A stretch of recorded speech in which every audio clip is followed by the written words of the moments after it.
Ndagushuje inshuti yanjye. Yesu ashimwe cyane.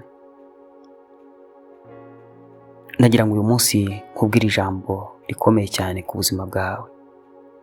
Nagira ngo nkubwire ngo iyo Imana yubatse umuntu arongera akagira agaciro.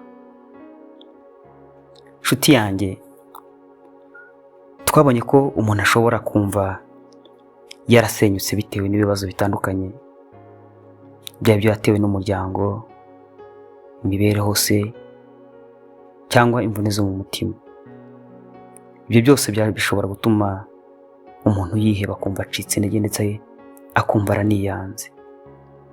Ariko nagira ngo wibuke ko ijambo ry'Imana ryatubwiye ko gusenyuka k'umuntu atari ryo herezo rye.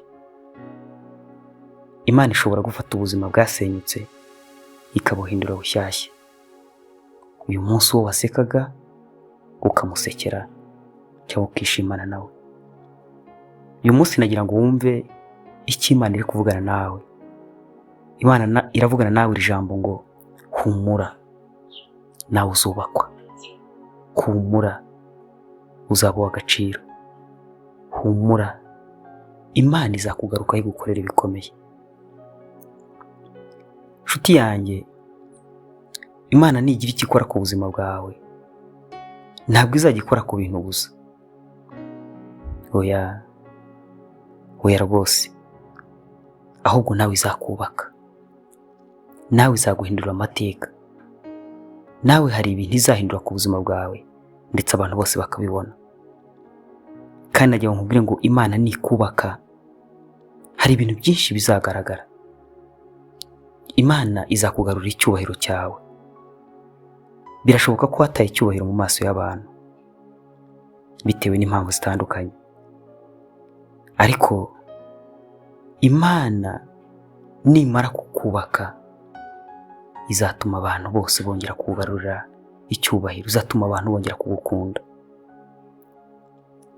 Imana nagira ngo nkubwire ngo nimara kukugarukaho izakugarurira ibyiringiro byawe.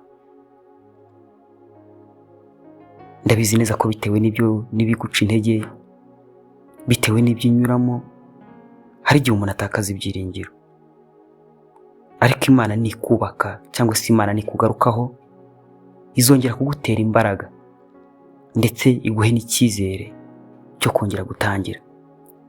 Hari ukuntu umuntu ahomba, hari ukuntu umuntu akora ibintu byose bikanga, ariko Imana nikugarukaho izaguha imbaraga, iguhe n'icyizere cyo kongera gutangira bundi bushyashya. Kandi nagira ngo nkubwire ngo Imana nikubaka izongera iguhe ubuzima bushyashya.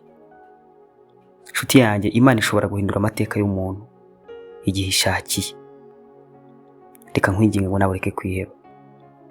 Zirikana ko Imana itaravuga irya nyuma ku buzima bwawe, byose biracyashoboka. Rimwe na rimwe uzumva abantu bibeshya cyane bavuga ngo ubuzima bwabo burarangiye, ndetse rimwe na rimwe bamwe bakiyambura n'ubuzima. Ariko reka wowe ntube muri bo, ahubwo uyu munsi wumve icyo Imana ivugana nawe. Imana ivuganye nawe uyu munsi ngo humura, nawe uzubakwa. Humura, Imana izakugirira agaciro. Humura, nubwo ubona butari gucya, ariko humura, ejo buzacya. Nshuti yanjye, uzirikane ko kankubwire iri jambo uba ari uzirikana mu mutima wawe. Imana ntireba aho umuntu yaguye, ahubwo Imana ireba icyo ishaka kumugira.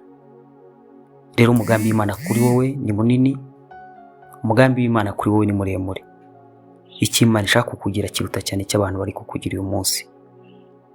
Ndakwinginze rero ngo ugire ibyiringiro, kuko Imana nikubaka izakugororera ibyawe byose wari waranyazwe. Uyu munsi rero nshuti yanjye, Imana uzirikane icyo ivuganye nawe uyu munsi. Imana ivuganye nawe ngo humura, nawe uzubakwa. Humura, Imana izakugirira agaciro. Humura, Imana izakugarukaho. Humura, Imana izakugira igitangaza. Amen.